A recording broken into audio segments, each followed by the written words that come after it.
దేవుడు ప్రేమ స్వరూపి. ఆయన మనల్ని ఏం చేశాడు? మనల్ని ప్రేమించాడు. లోకమును ప్రేమించాడు, తర్వాత సంఘమును ప్రేమించాడు, తన వారిని ప్రేమించాడు, తర్వాత మనకంటే ముందు జీవించిన వాళ్ళను, ఇతరులను ప్రేమించాడు, చివరికి నన్ను కూడా ప్రేమించాడు. ప్రేమించి మనందరి పాపాన్ని క్షమించడానికి కదా, అందులో ఆ పాపంలో ఉన్నటువంటి మనలను, మురికి కూపంలో ఉన్నటువంటి మనలను ఏం చేశాడు? ముందు అందులో నుంచి లేవనెత్తడం అంటే అర్థం ఏంటి చెప్పండి?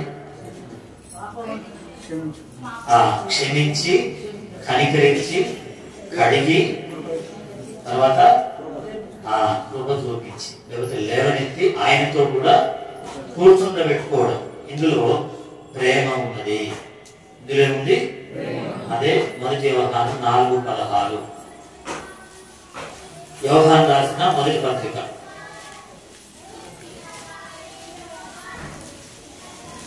యోహాను రాసిన మొదటి పత్రిక 4వ అధ్యాయము 16వ వచనము మనం చదివినాం కదా, అదే మాట మళ్ళీ చదవండి. మన ఎడల దేవునికి ఉన్న ప్రేమను మనం ఎరిగిన వారమే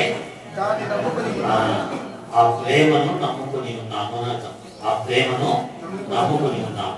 దేవుడు ప్రేమ స్వరూపి ఉన్నాడు. ప్రేమ యందు నిలిచి ఉన్నవాడు దేవుని యందు నిలిచి ఉన్నాడు, దేవుడు వాని యందు నిలిచి ఉన్నాడు. ఎవరైతే దేవుని ప్రేమను నమ్ముకున్నారో, ఆ ప్రేమను తెలుసుకున్నారో, దేవుడు వారిలో నిలిచి. దేవుని ప్రేమను ఎవరు తెలుసుకుంటే వారిలో దేవుడు నిలిచి ఉంటాడు. దేవుడు తెలుసుకున్నావు కాబట్టి ఆయన నీలోకి వచ్చాడు. అదే 10వ వచనంలో రాశాడు చూడండి. అది మనము దేవుని ప్రేమించమని కాదు, తానే మనలను ఆయనే మనల్ని ప్రేమించాడు. మన పాపములకు ప్రాయశ్చిత్తమై ఉండుటకు తన కుమారుడు యేసుక్రీస్తు వారిని పంపించాడు. ఇంకా ఇందులో ఉంది అంటే ఆ కుమారుడిలో లేక కుమారుడిని పంపించిన ఉద్దేశంలో ప్రేమ ఉన్నది. ఆ ప్రేమను మనం తెలుసుకోవాలి. అదే రక్షణ. మనం ఏం చేయాలంటే ఆ ప్రేమించిన ప్రభువును మనం ఏం చేయాలి? ఆ ప్రేమించిన ప్రభువును మనం ప్రేమించాలి. అంతేనా కదా? ఆయన ముందు ప్రేమించాడు కదా, కాబట్టి ఇప్పుడు ఏం చేయాలి? మనం ఆయనను ప్రేమించాలి. ఏంటి దేవుణ్ణి ప్రేమించడం అంటే ఏంటి అని వాక్యం ఏం చెప్తుంది? దేవుణ్ణి ప్రేమించడం. ఒకవేళ తోటి మానవుని ప్రేమించాలనుకోండి, తోటి మానవుని ప్రేమిస్తే, ఒకవేళ దేవుడే మనల్ని ప్రేమిస్తే ఆ ప్రేమను చూపించాడు. ఏమని?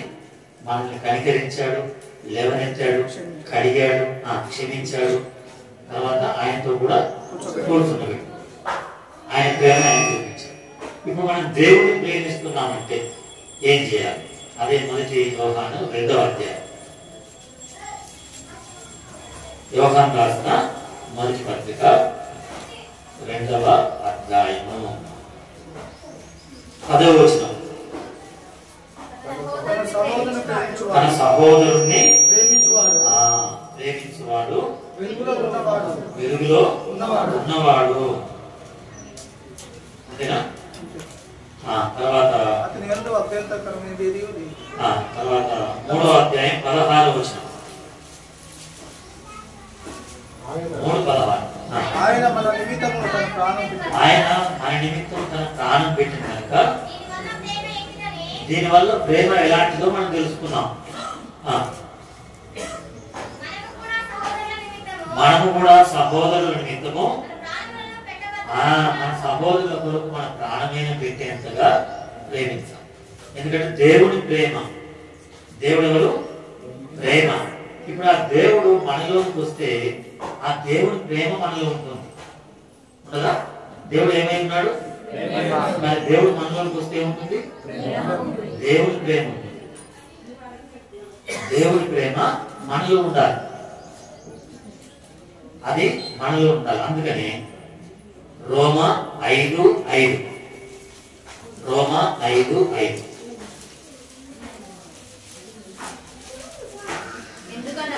ఎందుకనగా ఈ నిరీక్షణ మనలను సిగ్గుపరచదు, మనకు అనుగ్రహింపబడిన పరిశుద్ధ ఆత్మ ద్వారా దేవుని ప్రేమ ఎక్కడ మన హృదయాల్లో ఏమైంది? ఎప్పుడైతే మనం యేసు ప్రభు వారి ప్రేమను తెలుసుకున్నామో, క్షమాపణ అడిగామో, పశ్చాత్తాపడ్డామో, అవును నేను పాపిని, నా కొరకు యేసు ప్రభు ఏం చేశాడు? ప్రాణం పెట్టాడు, రక్తంగా వచ్చాడు, నేను నమ్ముతున్నాను అని ఎప్పుడైతే అనుకుంటామో పరిశుద్ధ ఆత్మ దేవుడు మనలోనికి దేవుని ప్రేమను పంపిస్తాడు, లేక దేవుని ఆత్మను పంపిస్తాడు. దేవుని ప్రేమ, దేవుని ఆత్మను మనలోనికి పంపిస్తాడు. అదే రక్షణ అంటారు. రక్షణ అంటే ఇంకేదో మార్పు, ఇంకేదో కాదు. మనం నమ్మగానే మనలోనికి ఒక రకమైన అంటే ఒక విధంగా ఆయన ఆత్మను, ఆయన ప్రేమను పంపిస్తే ఆ ప్రేమ ఏం చేస్తుంది? 2 కొరింథీ 5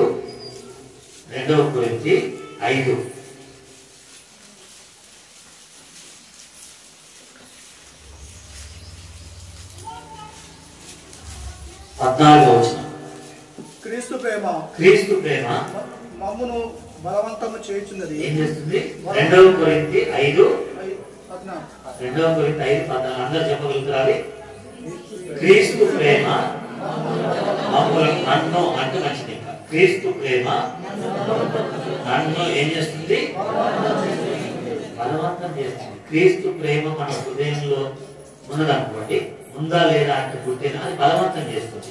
నువ్వు వెళ్ళాలి, మందిరానికి వెళ్ళాలి, నువ్వు వెళ్ళాలి, నువ్వు పాపం ఒప్పుకోవాలి, నువ్వు వెళ్ళాలి, ప్రార్థన చేయాలి, నువ్వు వెళ్ళాలి, ఆరాధన చేయాలి, నువ్వు వెళ్ళాలి, బాప్తిస్మం తీసుకోవాలి, నువ్వు వెళ్ళాలి, బలిలో పాల్పొందాలి, నువ్వు వెళ్ళాలి, కానుక వేయాలి, నువ్వు వెళ్ళాలి, దేవుని మందిరంలో ఊడ్చాలి, నువ్వు వెళ్ళి దేవుని మందిరంలో పని చేయాలి, నువ్వు వెళ్ళి ఇంకొకరిని కొత్త వాళ్ళని తీసుకొని రావాలి అంటూ.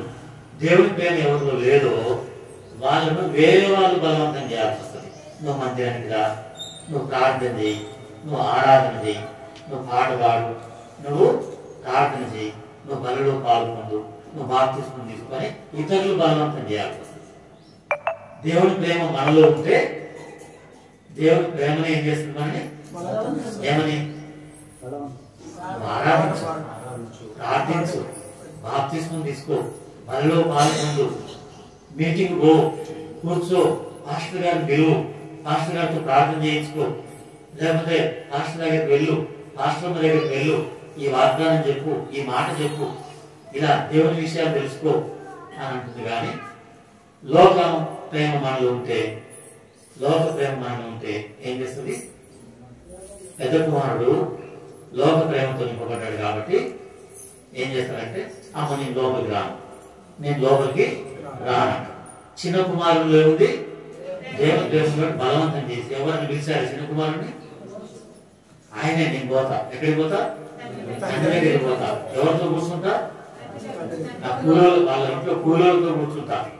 నన్ను ఎక్కడ పెట్టుకున్నా ఏం లేదు, కూలోళ్ళలో పెట్టుకునే, నాకు అంత ఇవ్వకున్నా ఏం లేదు అని ఎవరు బలవంతం చేయలేదు. అదే పెద్ద కుమారుడిని అయితే ఏం చేయాల్సి వస్తుంది? బయటకు పోయి రా, లోపలికి రా. తెలుస్తుంది ఇప్పుడు ఎవరిలో దేవుని ప్రేమ ఉంది? చిన్న కుమారులు ఎందుకుంది? బుద్ధి వచ్చింది కాబట్టి, మారు మనసు వచ్చింది కాబట్టి, పశ్చాత్తాపడ్డాడు కాబట్టి, తన తప్పు తాను తెలుసుకున్నాడు కాబట్టి, తన తప్పు తాను తెలుసుకున్న వాళ్ళ లోపల దేవుడు ఏం కుమరిస్తాడు? ఆ ప్రేమ ఏం చేస్తుంది? మనల్ని అంతే. అర్థమైనా నీకు? నువ్వు ఏదైనా దేవుడి కొరకు చేయాలంటే ఆ ప్రేమ నీ లోపల కుమరించబడితే బలవంతం. లోక ప్రేమ కుమరించబడితే లోకానికి వెళ్ళు, లోకంలో ఆడుకో, పాడుకో, సినిమాకు వెళ్ళు, త్రాగు, తిరుగు, అబద్ధమాడు, చెడుతనం చేయి, చాటింగ్ చేయి, లేక ఆమెతో కలుగు, ఈయనతో కలుగు, ఆ అమ్మాయితో స్నేహం, ఈ అబ్బాయితో స్నేహం, ఇట్లా అట్లా అని కొన్ని అపవిత్రమైన పనులు చేపిస్తుంది. ఏ ప్రేమ? సాధారణ ప్రేమ, లోక ప్రేమ. అని దేవుని ప్రేమ నాలో ఉంటే దేవుని పని చేయాలి, దేవుణ్ణి. అందుకని ముందు ఎవరిని ప్రేమించాలి? నేను దేవుణ్ణి. ఎందుకంటే ఆయనే నన్ను ఏం చేశాడు? ముందు ఆయనే. దేవుని ప్రేమ మనలో నింపుకుంటే అదే మనల్ని బలపరుస్తుంది, లేక బలవంతం చేస్తుంది. ఎందుకంటే ఆయన ప్రేమించాడు కదా, ఆయన ప్రేమ నింపుకోవాలి. చాలా మంది అంటారు నాకు లోపల ఉండాలని, బయటికి లోపల ఉండాలంటే లోపల ఉంటే ఏం చేస్తుంది? బలవంతం చేస్తుంది. దానికి ఉదాహరణకు చెప్తున్నా. ఈ బేలూన్లు ఉంటాయి కదా, బేలూన్స్, బొంగల ఏమంటారు వాటిని? బుగ్గలు, బెలూన్స్. వాటిని నోట్లో పెట్టుకుని ఏం చేస్తారు పిల్లలు? ఊరితే ఏంటి? దాన్ని దారం పెడతారు. దారం పెట్టి వదిలిపెడితే గాలి కొట్టుకొని పోతున్నారు. అటు పొద్దుకి పోతూ మూలంతంప మీద పడుతుందో తెలియదు. అదే అక్కడక్కడ గ్యాస్ నింపుతారు. అందులో చూసారా? ఆ బెలూన్లలో గ్యాస్ నింపిన ముంగ అయితే ఏం చేస్తుంది చెప్పండి? దాన్ని దారం కట్టి ఆ దారం పట్టుకోకపోతే ఎంత పైకి వెళ్తుంది? ఎంత పైకి వెళ్తుందని చెప్దాం చెప్పండి.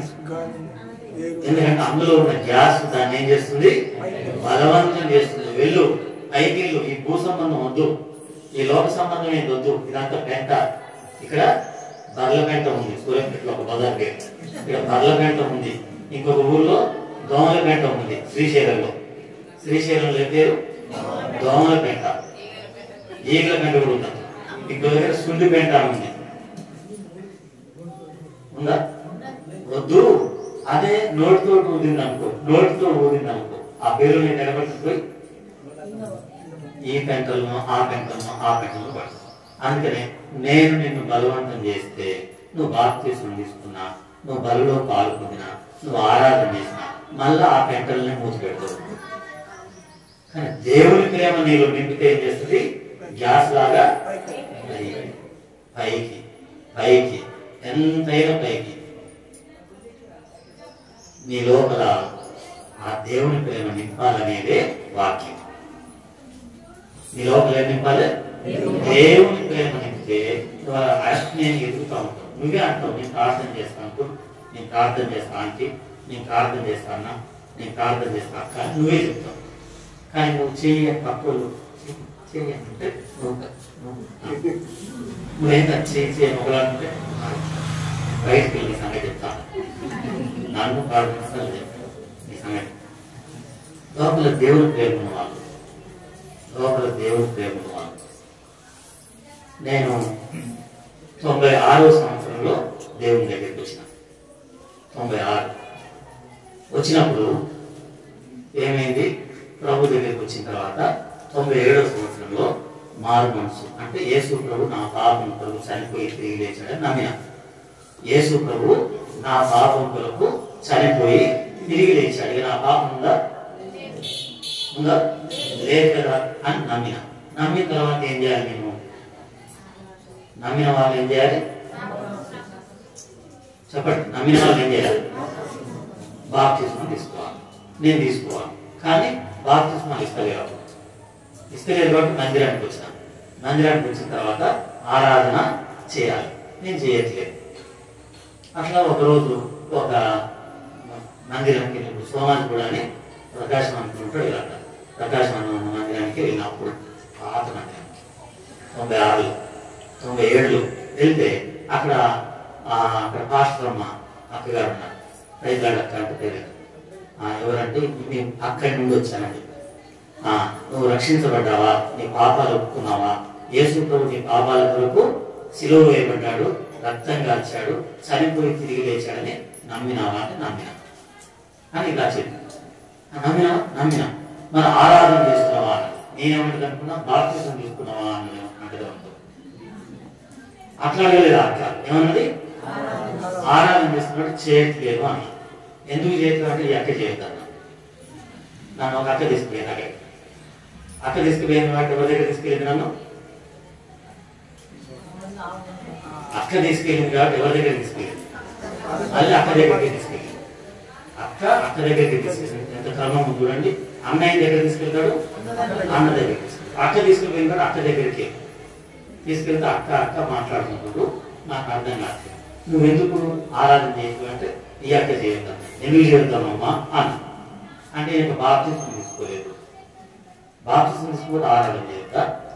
మారు మనసు రక్షణ అంటే ఏంటంటే కడుపులో ఉన్న బిడ్డ ప్రసవించిన తర్వాత ఎక్కడ ఉంటుంది? బయట ఉంటుంది.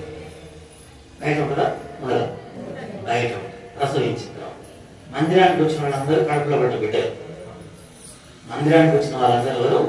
కడుపులో పడ్డ బిడ్డలు. ప్రసవించిన తర్వాత ఎక్కడ ఉంటుంది? ఎందుకంటే ఇద్దరు అక్కలు కాబట్టి మాట్లాడుకుంటున్నాం. నాకేం ఇట్లా మాట్లాడుకుంటున్నా నేను అనుకుంటున్నాను.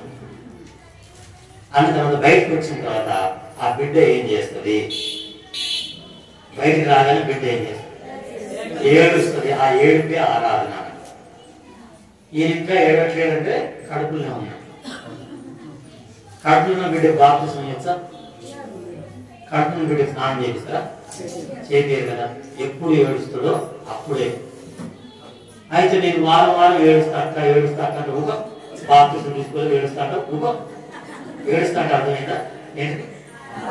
ఆరాధన చేస్తా అంటే వద్దు, నువ్వు బాప్తిస్మం తీసుకోవాలి నన్ను ఆకిప్పుడు నల్లని ఉంటుంది. అయితే ఆరాధన చేయమంటే చాలా అడ్డం వచ్చింది. ఇప్పుడు దేవుడు ఏం చేసినాను? మోపించింది. వెంటనే నేను మళ్ళీ ఆదివారం వెళ్ళి మందిరానికి, యేసయ్యా నా పాపాన్ని క్షమించడానికి శిలువలో రక్తం గాల్చినందుకు వందనాలు, చనిపోయి తిరిగి లేచినందుకు వందనాలు, ఈ ఆరాధన యేసు నామంలో అని నేను చేసిన. వెంటనే పాస్టర్ గారు చూసి ఎవరు కొత్త ఆయన ఆరాధన చేసినట్టు చూసి, అరే ఈ అమ్మాయి ఆరాధన చేస్తుంది కదా ఎప్పటి నుంచి అంటే నేను చాలా రోజులు చేయాలనుకుంటున్నాను. అంకులు అనలేదు అప్పుడు, ఆ రోజు అన్నయ్య అన్న నేను చాలా రోజుల నుంచి ఆరాధన చేయాలనుకుంటున్నాను కానీ ఒక అక్క వద్దన్నది. ఈ రోజు నాకు స్వేచ్ఛ దొరికింది, ఇంకో అసలు చెప్పింది, నేను ఆరాధన చేస్తున్నాను. అయితే నువ్వు ఆరాధన చేస్తున్నావు కాబట్టి ఏడ్చే బిడ్డ వెంటనే ఏం చేస్తారు? పక్కన ఉన్న వాళ్ళు అప్పుడు స్నానం చేపిస్తారు. అంతేనా? వెంటనే నన్ను నీళ్ళలో నుంచి లేపాడు. అది బాప్తిస్మం. అర్థమైందా? అప్పుడు నన్ను నెక్స్ట్ బాప్తిస్మం అప్పుడు నన్ను తీసుకొచ్చి ముంచి లేపాడు. కడుపు నుంచి బయటపడడం అంటే అర్థం ఏంటంటే యేసు ప్రభు కొరకే నేను జీవిస్తా, నా కొరకు ఆయన ప్రాణం పెట్టాడు అని తీర్మానం చేసుకోవడం. ఎన్ని కష్టాలు వచ్చినా యేసు ప్రభు కొరకే నేను జీవిస్తా. ఎన్నో వస్తాయి కష్టాలు. ఈరోజు చాలా మందికి చాలా కష్టాలు ఉన్నాయి, ఆటంకాలు ఉన్నాయి. ఎన్ని ఆటంకాలు వచ్చినా నేను యేసు ప్రభు కొరకే జీవిస్తా. ఎన్నో వస్తాయి ఆటంకాలు. ఎన్ని ఆటంకాలు వచ్చినా ఎవరి కొరకు జీవిస్తా? అసలు ముచ్చట చెప్పేటప్పుడు అడ్డం వస్తాయి. ఫోటోలు తీయమన్నప్పుడు తీయడు. ఇప్పుడు వచ్చి అసలు విషయం చెప్పుకుంటూ అడ్డం వస్తుంది. నేను ఎన్ని ఆటంకాలు వచ్చినా యేసు ప్రభు కొరకే జీవిస్తా. అదే ప్రేమించడం. దేవుడిని మనం ప్రేమించడం అంటే ఎన్ని కష్టాలు వచ్చినా యేసు ప్రభు కొరకే జీవిస్తా. ఎన్ని ఆటంకాలు వచ్చినా నేను యేసు ప్రభుతోనే జీవిస్తా. ఈ తీర్మానం రావడమే మారు మనసు అంటారు. ఏమంటారు దీన్ని? మారు మనసు. ఈ మనసు వచ్చిందా నీకు? వస్తే నీకు బాప్తిస్మం. ఈ మనసు కొరకు నువ్వు ప్రార్థన చేస్తావు. రాకపోతే ప్రభా ఆ మనసు నాకు కావాలి అని నువ్వు ప్రార్థన చేసుకో. ఎంతమంది ఇంకా బాప్తిస్మం తీసుకోలేదో వాళ్ళందరి కొరకు చెప్తున్నాయి. ఆ మనసు నీకు వస్తే నీకు బాప్తిస్మం ఇవ్వచ్చు. ఇంకా నువ్వు ఎన్ని అడ్డాలు వచ్చినా, ఇంట్లో చనిపోయినా కూడా నువ్వు దేవుని మీద బాధపడవు. ఎన్ని కష్టాలు వచ్చినా కూడా దేవుని మీద నువ్వు సనగవు, గునులు. ఎన్ని అడ్డాలు వచ్చినా వెనకకు పో, ముందుకే పోతావు. ఇది యేసు ప్రభు సత్యం అని ప్రేమ. ఇప్పుడు నువ్వు దేవుడిని ఏం చేయాలి? ప్రేమించాలి. దేవుడిని ప్రేమిస్తున్నానని దానికి గుర్తుగా కొన్ని ఉన్నాయి. అలా బలవంతం చేస్తాడు దేవుడు. అంతేనా? దేన్ని ప్రేమిస్తావు నువ్వు? అందుకనే దావీదు భక్తుడు ఉన్నాడు కదా, దావీదు భక్తుని యొక్క చరిత్ర కొన్ని మాటలు చెప్పుకొని మనం బలిలోకి వెళ్దాం. దావీదు భక్తుని యొక్క చరిత్ర 18వ కీర్తన మొదటి వచనము. 18వ కీర్తన మొదటి వచనం. అందరం కలిసి చదివితే బాగుంటుంది కదా. అందరూ తీయండి, ఎందుకంటే కొంతమంది కొత్త వాళ్ళు ఉన్నారు, వాళ్ళకు కూడా ఇబ్బంది కలగకుండా వాళ్ళు కూడా మంచి మనసుతో చదివేటట్లు అందరం చదువుదామా? యెహోవా నా బలమా, నేను నిన్ను ప్రేమించుచున్నాను. చూడండి, అంటే దేవుడు ఎవరు? మనకు ప్రేమ. కాబట్టి మనం ఏం చేయాలి? దేవుని ఇప్పుడు ప్రేమించాలి. దేవా నేను నిన్ను ప్రేమిస్తున్నాను. ఎవరు? దావీదు. దేవుడు నన్ను ప్రేమించాడు, నేను దేవుడిని ప్రేమిస్తాను. అందుకని 20 కీర్తనలు, కీర్తనలు 26వ కీర్తన, 26వ కీర్తన 8వ వచనం. అందరు తీశారా? అందరు చూడండి. 26వ కీర్తన 8వ వచనం.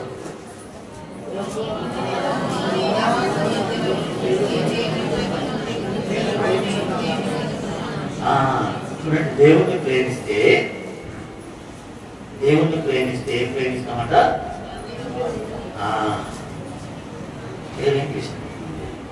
ఇంగ్లీష్ కూడా కొన్నిసార్లు తెలుగులో ఇంగ్లీష్లో వేరు ఉంటుంది. అందుకని పైన ఇంగ్లీష్లో ఉంది కదా, ఆ ఇంగ్లీష్లో ఉన్న మాట తెలుగులో అదే రెఫరెన్స్ ఉంటుంది. చూడండి, సాంగ్స్ ఎంత 95 అది ఇంగ్లీష్లో ఉంటుంది. తెలుగులో చూస్తే 95వ కీర్తన 6వ వచనంలో ఉండదు ఆ మాట. చూడండి, ఉందో లేదు? 95వ కీర్తన 6వ వచనం ఇంగ్లీష్లో అయితే అక్కడ ఉంది ఉందా? ఆ వచనం ఎక్కడ ఉంది? మరి తెలవాలంటే ఏం చేయాలి? దాన్ని తెలుగులో తెలుసుకోవాలి. అది తెలుగులో చెప్పండి. రండి నమస్కారం చేసి సాగిల పడదని ఎప్పుడు ఉందో చూడు. 96వ కీర్తన అక్కడే చదువు. 96వ కీర్తన అన్న 7వ వచనమా? 7 5 95 7 95 7లో ఇంగ్లీష్లో ఎక్కడ ఉంది? 6లో. కాబట్టి ఒకటి అర్థంలో ఉంటుంది, ఒకటి అట్లా అర్థం మీనింగ్ అలా వస్తుంది. కాబట్టి వచ్చిన మాట మారవచ్చు, కానీ వచ్చిన మీద అదే. అర్థమైందా? అందుకని ఇప్పుడు ఈ కీర్తనలో నేను దేవుని మందిరాన్ని ప్రేమిస్తాను.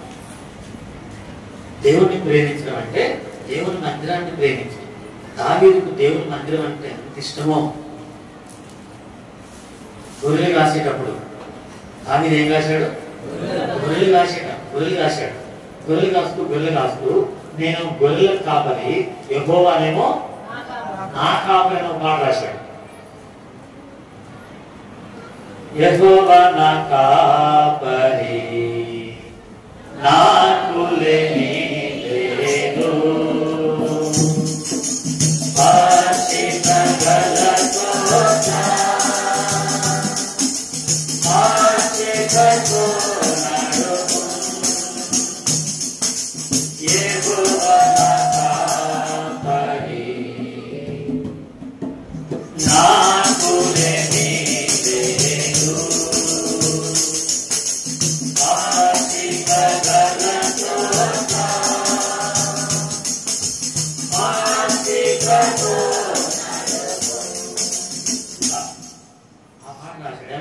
నేను గొర్రెలకు కాపరిని, యెహోవానేమో నా కాపరి. తర్వాత దావీదు రాజు అయ్యాడు. అయితే 93వ కీర్తన మళ్ళీ వస్తుంది.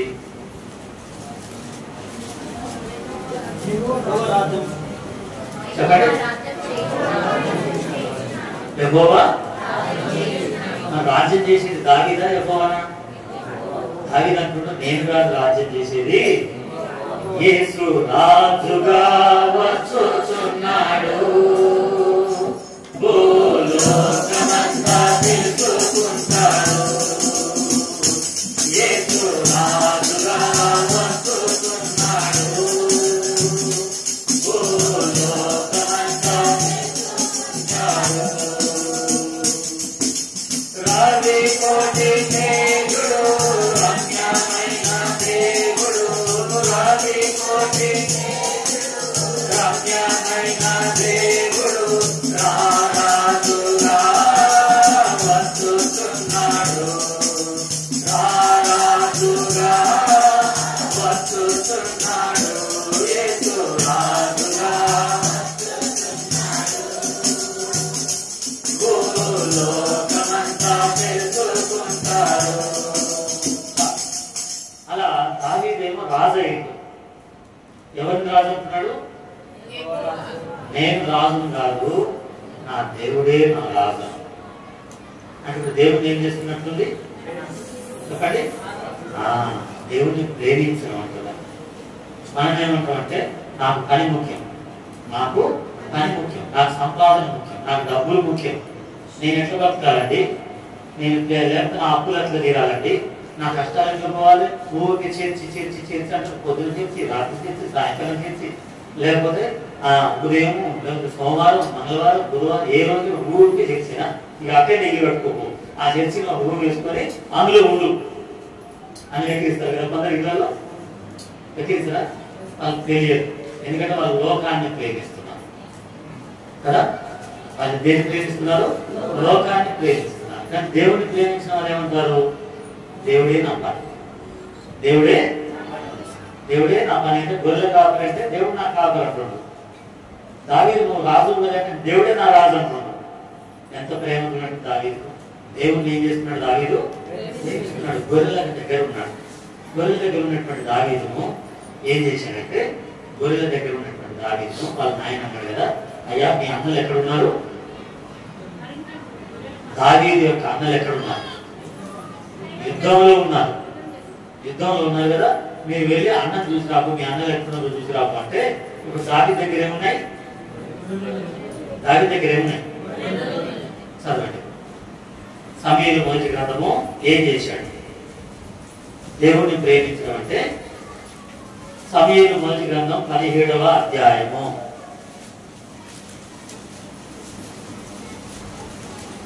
17 ఫస్ట్ సమూయేలు 17th chapter verse 19 లేక 18 18వ వచనం లేక 17వ వచనం 17 యెషయి తన కుమారుడైన దావీదును పిలిచి నీ సహోదరుల కొరకు చాలు నేనేమో తీసుకొని పోమన్నాడు. ఎవరి దగ్గరికి? అన్నల దగ్గరికి. కానీ దావీదు దగ్గర ఏమున్నాయి? గొర్రెలు. ఏం చేశాడు? 20వ వచనం. దావీదు ఉదయాన్నే లేచి ఎవరిని అప్పగించాడు? ఎవరా కాపరి? గొర్రెలను అప్పగించిన ఎవరికి? మరి దావీదు కాపరి ఎవరు? కాబట్టి దేవుడికి అప్పగించాడు ఆ పని. నా దేవుడు చూసుకుంటాడు ఈ గొర్రెలు. మా నాయన నాకు పని చెప్పాడు, ఆ పని చూసుకుంటాను. ఇదే చూడండి, గొర్రెలు గాయమంటావు కదా ఆయన, నాకు గొర్రెలు గాయమంటావు చెప్పండి చెప్పండి. నన్ను ఏం చేస్తావు? గొర్రెలు గాయమంటావు. చదవండి 34వ వచనం. ఎవరి గొర్రెలు అయ్యి? 34. అందుకు దావీదు సౌలుతో ఇట్లను, నీ దాసుడనైన నేను ఎవరి గొర్రెలై? దావీదు నా గొర్రె అని కూడా అట్లేదు, నాకు కూడా ఒక్కట్లేదు. ఎవరి అంతా నాది కాదు ఇది. నేను ఎవరి వాడిని? నేను దేవుడికి చెందిన వాడిని. తాత్కాలికంగా నా తండ్రితో నేను ఉండాలి కాబట్టి నా తండ్రి చెప్పిన పని చేస్తున్నా, గొర్రెలు కాస్తున్నా. చూసిందా? కాబట్టి దేవుడు ఇచ్చిన ఉద్యోగం నీది కాదని, ఆ దుకాణం నీది కాదు, ఆ బండి నీది కాదు, ఆ కారు నీది కాదు, ఆ బ్యాంక్ బ్యాలెన్స్ నీది కాదు, ఆ షర్ట్ నీది కాదు, ఆ బట్టలు నీది కాదు, ఆ భోజనం నీది కాదు. అర్థమైందా? ఆ షాప్ నీది కాదు, ఆ స్క్రూ డ్రైవర్ నీది కాదు, ఆ మైక్ నీది కాదు, ఈ ఫోన్ నీది కాదు, ఆ పెన్ను కూడా నీది కాదు. ఎవరిది? దేవుడు నీకు ఇస్తే ఉన్నది. దేవుడు నిజంగా నీకు ఇచ్చాడంటానికి గుర్తుగా కొంతమందికి ఇవ్వలేదు. కొంతమందికి ఇచ్చాడా? నీకు ఇల్లు ఉంది, ఒక ఆయనకి ఇల్లు లేదు. నీకు బండి ఉంది, ఒక ఆయనకు బండి లేదు. నీకు బూట్లు ఉన్నాయి, ఒక ఆయనకు బూట్లు లేవు. నీకు కళ్ళజోడు ఉంది, ఒక ఆయనకు కళ్ళజోడు లేదు కదా. నీకు ఉద్యోగం ఉంది, ఒక ఆయనకు ఉద్యోగం లేదు. నీకు కాళ్ళు ఉన్నాయి, ఒక ఆయనకు కాళ్ళు లేవు. నీకు 2 కళ్ళు ఉన్నాయి, ఒక ఆయనకు కళ్ళు లేవు. నీకు తల్లిదండ్రులు ఉన్నారు, కొంతమందికి తల్లిదండ్రులు లేరు. కొంతమందికి తండ్రి లేడు, కొంతమందికి తల్లి లేదు. కొంతమందికి అన్నదమ్ములు లేరు, కొంతమందికి అక్క చెల్లెళ్ళు లేరు. కొంతమందికి సేవకులు లేరు, కొంతమందికి భార్య లేదు, కొంతమందికి భర్త లేడు. దేవుడు ఇస్తే తప్ప నువ్వు నీ భార్య కొరకు, నీ భర్త కొరకు, నీ ఉద్యోగం కొరకు, నీ పెన్ను కొరకు, నీ యొక్క ఆస్తి కొరకు, నీ యొక్క ఆటో కొరకు, నీ పని కొరకు, నువ్వు నీ పనిముట్టు కొరకు దేవుని మందిరాన్ని వదిలిపెట్టకు. దేవుని పని వదిలిపెట్టకు. ఎవరికి అప్పగించాలంట? దేవునికి అప్పగించి నేను మందిరానికి పోతాను. నష్టం కలిగిన యోగుకి ఎంత ఇచ్చాడు? 2 ఇచ్చాడు. ఇది దేవుని ప్రేమించాడు. దేవుని ప్రేమించాడు అంటున్నాడు. కాబట్టి గొర్రెల్ని ప్రేమించిండా? దేవుని ప్రేమించిండా? అర్థమైందిగా? మనమైతే ఏమంటాం? ఇంటి దగ్గర కోళ్ళను కప్పి రావాలన్నాడు ఒక ఆయన. నువ్వు కోళ్ళను ప్రేమిస్తావు, దేవుడిని ప్రేమిస్తలేవు. దావీదైతే నేను వెళ్తా అంతే. నాకు అక్కడికి పోతే ఎవరు తెలుసా? యుద్ధానికి పోతే ఎవరు వచ్చారు ఎదురుగా? గొలియాతు వచ్చాడు. గొలియాతు వస్తే అందరూ భయపడుతుంటే దావీదు భయపడలేదు. ఎందుకు? నాతో ఎవరున్నారు? దేవుడు ఉన్నాడు. నేను ప్రేమించినవారిని దేవుడు. నన్ను ప్రేమించినవారు, నన్ను ప్రేమించింది దేవుడు. నేను ప్రేమిస్తున్న దేవుణ్ణి. గొలియాతు నన్ను ఏమి చేయలేదు. యుద్ధం ఎవరిది? నువ్వేమంటున్నావు తెలుసా? ఈ పని దేవుడి దాంట్లో, దేవుడు చూసుకుంటున్నట్లు ఈ పని నాది, నేను చేయాలి. ఈ కత్తెర నేను కత్తిరించాలి, ఈ కుట్టు నేను కుట్టాలి, లేక ఈ సీర నేను కొట్టాలి, లేకపోతే ఈ డ్రైవింగ్ నేను చేయాలి, ఈ షాప్ నేను నడపాలి, ఈ పెట్టె నేను నింపాలి. ఏమేమి పనులు చేస్తున్నావు మీరు? వాటిని ప్రేమించకండి కదా. ఎందుకో చూడండి. యోహాను రాసిన మొదటి పత్రిక 2వ అధ్యాయము 17వ వచనం. యోహాను రాసిన మొదటి పత్రిక 2వ అధ్యాయం 17వ వచనం. లోకము దాని ఆశ ఏమైపోతున్నాయట? గతించిపోతున్నవి. అందుకనే 15వ వచనం, 15 మొదటి యోహాను అందుకనే తీయొచ్చిన వాళ్ళ పక్కన కూర్చోమన్నా. మీరు తీస్తారా? లేకపోతే తీయరాకపోతే అట్లా మౌనం ముందు వినండి. సమయం ఎక్కువ లేదు కాబట్టి. 15వ వచనం ఏముంది? ఈ లోకమునైనను లోకములో ఉన్న వాటినైనను ఏం చేయొద్దు? ప్రేమించొద్దు. ఎందుకు అందులో ఏమున్నాయి లోకంలో? 16వ వచనం. లోకంలో శరీరాశ, నేత్రాశ, జీవపు డంబం. తండ్రి వల్ల పుట్టినవి, సైతాన్ వల్ల పుట్టినవి. శరీరాశ అంటే ఏం తిందామో, ఏం త్రాగుదామో అని శరీరాశ. నేత్రాశ, నేత్రాశ అంటే కనపడేదంతా నాకే కావాలి, కనపడేదంతా నాకే కావాలి. ప్రభుదాస్ అన్నట్టు కారు ఉంది, నాకు కూడా కావాలి. ఉదాహరణ అంతేనా? వాళ్ళ నాయనకు ఇల్లు వచ్చింది, నాకు కూడా కావాలి. నేత్రాశ, చూసిందంతా నాకు కావాలి. అందుకనే 17వ వచనం లోకము దాని ఆశ ఏమైపోతుంది?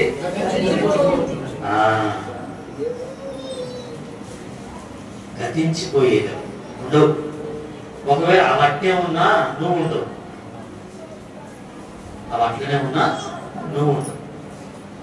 కానీ దేవుడు నిరంతరం ఉండేవాడు, నిరంతరం ఉండే ఆ రాజ్యాన్ని తీసుకుంటాడు. వాటి ఎవరిని ప్రేమించాలి? అందుకని దేవుని మందిరానికి ఎప్పుడు వెళ్ళాలా? దావీదు అంటాడు 122వ కీర్తన ఎవరు ముందు తీసుకుంటారో చూద్దాం. 122వ కీర్తన. ఇప్పుడు చెప్పే 2 వచనాలు ఎవరు ముందు తీసుకుంటారో చూద్దాం. ఎంత తీసుకున్నాక అంటే ముందు చెప్పింది ఏమో అనుకుంటారు. ఇప్పుడు గెలిచిందా లేదా? ఇప్పుడు ఇంకొక చదవండి. గెలిచిందా? ఇంకొక చదవండి.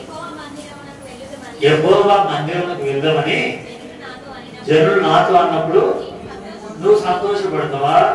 లేక పరీక్ష రాష్ట్రానికి పోదామంటే సంతోషపడతావా? ఒక ఆయన పరీక్ష రాష్ట్రానికి పోతా, నువ్వు కూడా నాతో రా అంటే సంతోషపడతావు. ఒక ఆయన నేను బట్టలు తీసుకుంటానికి పోతా, నాతో రా అంటే సంతోషపడతావు.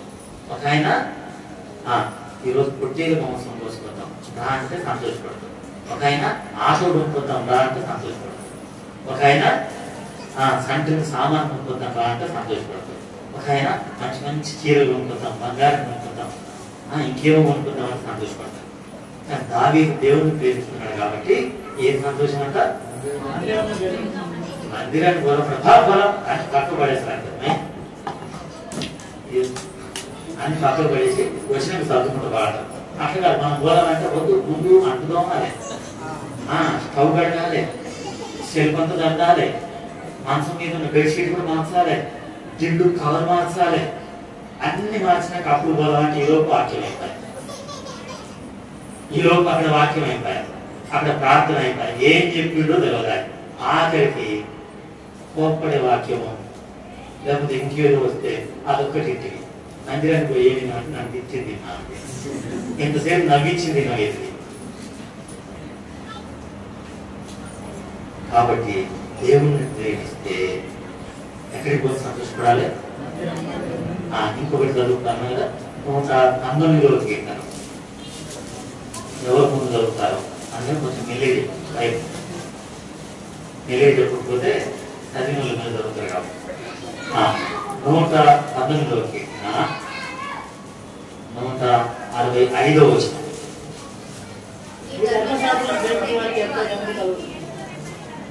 ఏం ప్రేమించాలి? ధర్మశాస్త్రం అంటే బైబిల్. వాక్యం చదివిన వాళ్ళకి ఎంతో దేవుని ప్రేమించినట్టు. వాక్యములు మన మందిరంలో ఎక్కడుంది ఆ మాట? వాక్యము దేవుడు అని ఎక్కడుంది? ఎక్కడుందో చెప్పండి, కఠిన చెప్పండి. ఎడం చేతులు చూపేది, కుడి చేతులు చూపేది. ఎడం చేతితో ఎవరన్నా షేక్ హ్యాండ్ ఇస్తూ ఊరుకుంటారా మీరు? మరి యేసయ్య వాక్యాన్ని ఎడం చేతులు చూస్తారా? ఏ చేతులు చూపించాలి? అంటే దాని పేరు ఇంగ్లీష్లో ఏమంటారు? Right hand. రైట్ కరెక్ట్, సరైనదని అర్థం. రైట్ హ్యాండ్ సరైనది. రైట్ రాంగా? లెఫ్ట్ హ్యాండ్ అంటే ఏమని రాంగ్ అంటాను. రైట్ హ్యాండ్ అంటే దాని ఆపోజిట్ ఏంటి? నువ్వు రాంగ్ హ్యాండ్ కూడా చూపేవు. ఆది అందేముంది? వాక్యం ఏమైంది? ఈ రోజు పొద్దున్నే ఏం చదువుకుంటూ ఏమి పని చేయకుండా ఎవరు వాక్యం చదివారు? ఏ పని చేయకుండా బైబిల్ చదివిన లేకున్నాను. వేరే పని చేసిన తర్వాత చదివితే అప్పటి నుంచి చదువుతాను తీర్మానం. ఎందుకంటే ఆది అందు ఏముండాలి? ఆది అందు ఏది ఉంటుందో అదేమైందంటే అక్కడ ఆది అందు వాక్యం ఉండేను, అది దేవుడే ఉండేది. వాక్యము ఆది అందు పెన్ను ఉండేను, పెన్నే నీకు దేవుడే. ఆది అందు నువ్వు సెల్ ఫోన్ పట్టుకుంటే సెల్ ఫోనే, ఆది అందు నువ్వు లోట పట్టుకుంటే లోటనే, ఆది అందు నువ్వు చీపులు పట్టుకుంటే చీపులే. చెప్పండి, చీపులే నీ దేవుడు. ఆది అందు నువ్వు భాష పట్టుకుంటే భాషే నీ దేవుడు.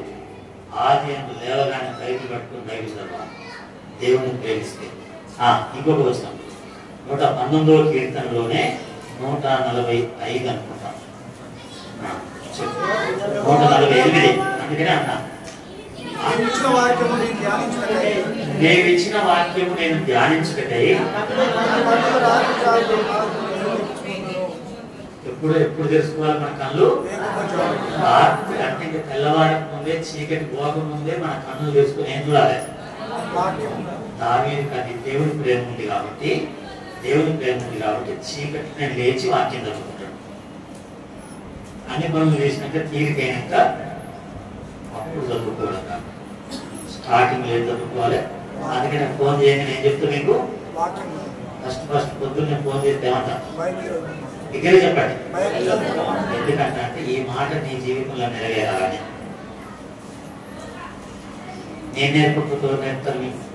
అందుకని స్టార్టింగ్ లేవగానే మీరేమన్నారంటే హలో అనొద్దు, వాక్యం చదివినా బాగుంది. హలో అంటే ఎవరు తెలుసా? ఫోన్ కనిపెట్టి ఆయన భార్య పేరు అంట. హలో అంటే ఎవరి పేరు? ఫస్ట్ ఎవరిని తెలుసుకోవాలి? ఆయన భార్యను తెలుసుకుంటారు మీరు. పోయి ఆయన భార్యను తెలుసుకుంటారు మీరు.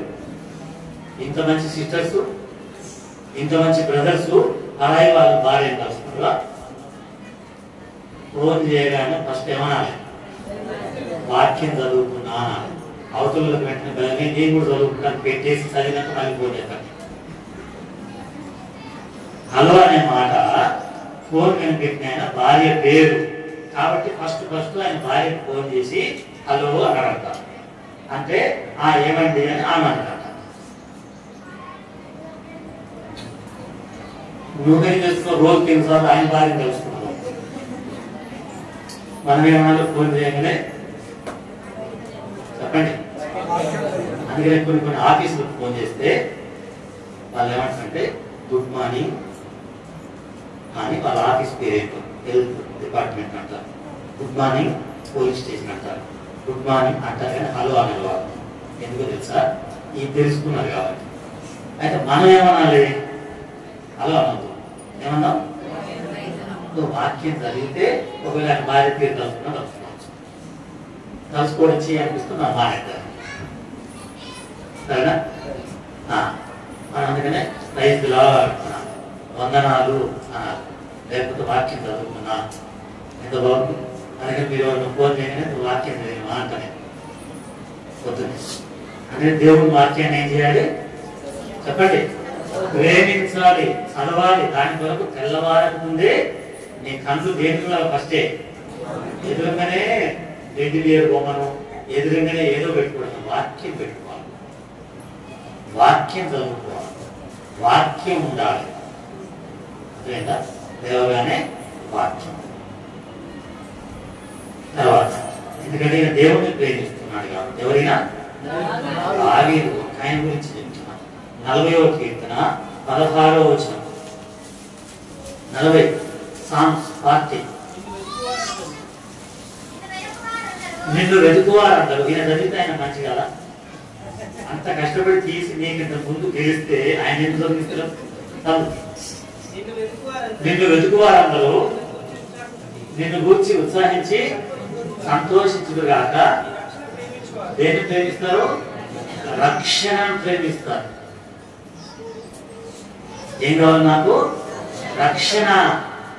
నాకు ఇచ్చిన రక్షణ. దేవుడు నాకు రక్షణ ఇచ్చాడు. రక్షణ అంటే శిక్ష తప్పించడమే. రక్షణ అంటే నాకు శిక్ష తప్పించుకోవడమే రక్షణ. రా అంటే రక్తం, రా అంటే రక్తం, క్ష అంటే క్షమించాడు, నా అంటే నమ్మడం. రక్తం ద్వారా నా పాపాలు క్షమించాడని నమ్మడం. రా అంటే చెప్పండి రక్తం. ఏ రక్తం? యేసయ్య రక్తం. అమూల్యమైన నిర్దోషమైన నిష్కలంకమైన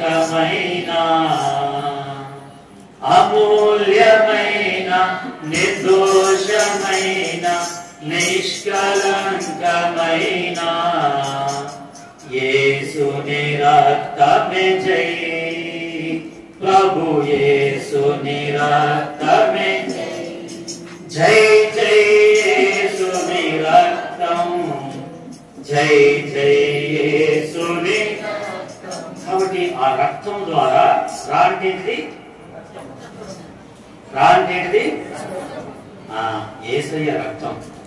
క్ష అంటే ఏంటిది? క్షమించడం. ఏం క్షమించాడు? పాపాన్ని క్షమించాడు. నా అంటే ఏంటిది? నమ్మడం. అదే రక్షణ. నువ్వు రక్షణ పొందిన నీళ్ళలో నీకు వేసినట్టు, నేను బాప్తిజం తీసుకున్నట్టు అది కాదు. యేసయ్య రక్తంలో నా పాపాలు క్షమించిందని ఏం చేసినా నమ్మినవా? నమ్మి బాప్తిజం పొందినవాడు చూసారా? దాంట్లో ఉంది ఉందా? కాబట్టి రక్షణ. ఇప్పుడు అడిగితే మళ్ళీ చెప్పాలా? రా అంటే,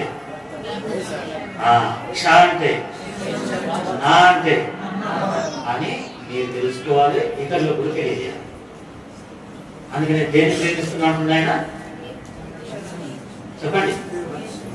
రక్షణ ప్రేమ 40వ కీర్తన ఎంత? 16వ వచనం ప్రకారంగా రక్షణను ప్రేమించాలి. దేవుడు సమస్తం ఇస్తాడు, కానీ రక్షణను ప్రేమించాలి. తర్వాత 122:6 122:6 యెరూషలేము యొక్క ఈయన చదివింది కదా మళ్ళా ఏడ్చిన వాళ్ళు నాకు ఓటుకో. ఇప్పుడు తరగేసుకొని ఆయన పోయి ఏమన్నా రిబ్బన్ పట్టుకున్నాక ఇంకొక రోజు పట్టుకుంటే గెలిచినట్ట. ఒకరు పట్టుకున్న రోజు అయిపోయింది. యెరూషలేము యొక్క క్షేమం కొరకు ప్రార్థన చేయుడి. యెరూషలేమా నిన్ను ప్రేమించువారు. కాబట్టి ఎవరు ప్రేమించాలి? యెరూషలేము అంటే సంఘానికి గుర్తు. సంఘం అంటే ఎవరు? యేసు రక్తములో ఎవరు కడగబడి బాప్తిసం తీసుకున్నారో వాళ్ళు సంఘం. యెరూషలేము అంటే సంఘానికి గుర్తు. అందుకని పరలోకంలో ఏముందని చెప్పి ఒకసారి చూపించాను మీకు. యెరూషలేము ఉంది పరలోకంలో అని చూపించాను. ఏముంది పరలోకంలో?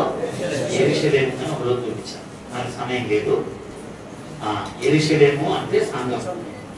నూతన యెరూషలేము, నూతనమైన యెరూషలేము పరిశుద్ధ పట్టణము.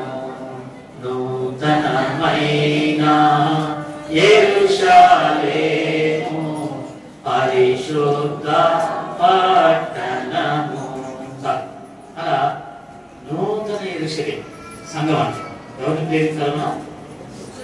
నిజంగా నేను ఎవరిని ప్రేమిస్తూ చెప్పండి. నేను ఎవరిని ప్రేమిస్తాను చెప్పండి? మా బంధువులను ప్రేమిస్తానా? ఆ ఆస్తి అంతస్తులను ప్రేమిస్తానా? నేను సంఘాన్ని ప్రేమిస్తాను. మీరే మోమానాన్ని చెప్పొద్దు. ఒకటి కదా, దేవుడిని ప్రేమిస్తున్నా అంటే దేవుడు స్వరక్తం ఇచ్చి సంపాదించుకున్న సంఘాన్ని ప్రేమించాలి. సంఘాన్ని ప్రేమించాలి. నేను దేవుడిని ప్రేమిస్తున్నా అంటే సంఘాన్ని విడిచిపెట్టుకోవద్దు. సంఘంలో నిలిచి ఉండాలి. సంఘం కొరకు ప్రార్థన చేయాలి. సంఘంతో కలిసిమెలిసి ఉండాలి. సంఘం మీద నిందలు మోపొద్దు. సంఘం మీద చెడ్డ పేరు తేవద్దు. సంఘాన్ని ఏం చేయాలంటే గౌరవించాలి. ఏదైనా పొరపాటున్నా ఒకరినొకరు సర్ది చెప్పుకొని సరి చేసుకోవాలి. అంతేగాని సంఘం మీద అలగొద్దు. సంఘాన్ని ఏం చేయాలి? ప్రేమించాలి. అర్థమైందా? సంఘాన్ని ప్రేమించాలి. తర్వాత సమయం అయిపోవచ్చింది కాబట్టి నేను టైం పాటిస్తే ఎప్పుడైనా నేనేం చేస్తాను? సమయాన్ని పాటించే ప్రయత్నం చేస్తాను. దేవుడు నాకు సహాయం చేస్తాను. ఇంకా సామెతల గ్రంథము 12వ అధ్యాయము లేక 15వ అధ్యాయము. సామెతలు 15:12. అపహాసకుడు తను గద్దించు వారిని ప్రేమించడు. చాలు. ఇప్పుడు 12వ అధ్యాయం మొదటి వచనం. 12 సామెతలు మొదటి వచనం చదవండి.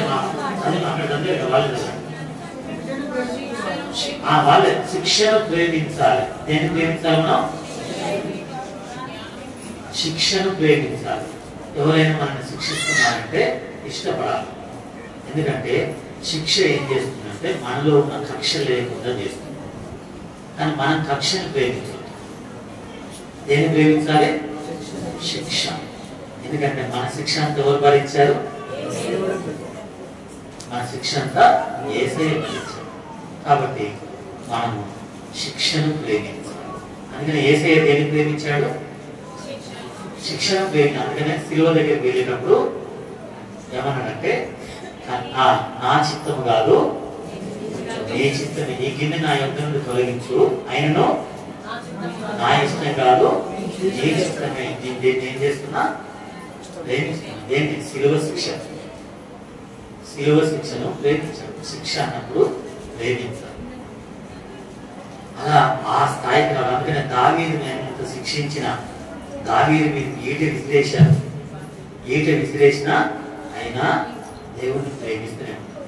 దావీదుని ఎంత శిక్షించాడో దేవుడు, ఎన్ని రకాలైన శ్రమలు పెట్టాడు దావీదుకి, ఎన్ని పెట్టినా ఆ శిక్షను ప్రేమించాడు. యోగ మీదకి ఏమొచ్చాయి అన్ని చెప్పండి, ఎంత బాధ వచ్చింది, అంత శిక్షలాగా వచ్చింది, అయినా యోగ ఏం చేశాడు? దాన్ని ప్రేమించాడు. అలా ప్రేమించడమే దేవుణ్ణి ప్రేమించింది. అలా ప్రేమించడమే దేవుణ్ణి ప్రేమించింది. కాబట్టి అందరూ మోకాళ్ళ మీద కూర్చోండి.